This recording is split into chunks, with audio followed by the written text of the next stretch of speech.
বলে দিতে চাই, ভারতের যারা সেপারেটিস্ট আছে বাংলাদেশে আমরা তাদেরকে আশ্রয় প্রশ্রয় দিয়ে যে সেভেন সিস্টার রয়েছে সেটাকে বাংলাদেশ থেকে, ভারত থেকে আলাদা করে দেব। সম্প্রতি বাংলাদেশের একটি রাজনৈতিক ঘটনা সামনে এসেছে, সেটা আপনারা সকলেই জানেন।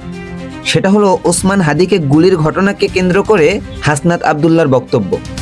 হাসনাত আব্দুল্লাহ বলেন, যারা ওসমান হাদিকে গুলি করেছে এবং যারা দেশের ভিতরে ফেসিবাদী রাজনীতি চালাচ্ছে তাদের একটি অংশ ভারতে আশ্রয় পাচ্ছে। হাসনাত আব্দুল্লাহর বক্তব্য ছিল স্পষ্ট, যখন একটি প্রতিবেশী দেশ বাংলাদেশের অপরাধী ও বিতর্কিত রাজনৈতিক শক্তিকে আশ্রয় দেয় তখন সেই দেশ কোনোভাবেই বাংলাদেশের বন্ধু রাষ্ট্র হতে পারে না। এই বক্তব্য কোনো সাধারণ রাজনৈতিক সমাবেশে দেওয়া হয়নি, এটি এসেছে গুলির ঘটনার প্রেক্ষাপটে, যেখানে প্রশ্ন উঠেছে এই সহিংসতার পিছনে কারা আছে এবং তারা কোথায় নিরাপদ আশ্রয় পাচ্ছে। এই অভিযোগ সামনে আসার পর ভারতীয় পক্ষ থেকে তীব্র প্রতিক্রিয়া দেখা যায়। তারা বিষয়টি অস্বীকার করে এবং এটিকে উস্কানিমূলক বক্তব্য বলে দাবি করে। অন্যদিকে বাংলাদেশ সরকার জানায় এই বক্তব্য সরকারের অফিসিয়াল অবস্থান নয়, তবে একই সঙ্গে জনগণের মধ্যে থাকা প্রশ্নগুলোকে একেবারে অস্বীকার করা যাচ্ছে না।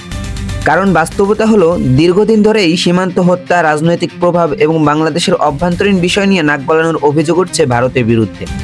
তাই তো সাধারণ মানুষের মনে আজ একটি প্রশ্ন ঘুরপাক খাচ্ছে, যদি কোনো দেশ আমাদের দেশের অপরাধীদের আশ্রয় দেয়, আমাদের গণতন্ত্রের বিরুদ্ধে অবস্থান নেয়, তাহলে রাজনৈতিকভাবে সে দেশ কি আমাদের বন্ধু হতে পারে, নাকি আমাদের সবচেয়ে বড় কৌশলগত প্রতিপক্ষ?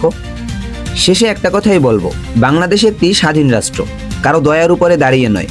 নিজের স্বার্থ ও নিরাপত্তা নিজেকেই রক্ষা করতে হবে, আর সেই জায়গা থেকে প্রশ্ন তোলা অপরাধ নয়। এটাই বাস্তব রাজনীতি। আপনার একটি মূল্যবান মতামত অবশ্যই জানিয়ে যাবেন। নেক্সট ভিউ, সত্যকে জানুন, ভয় নয়, ভাবুন।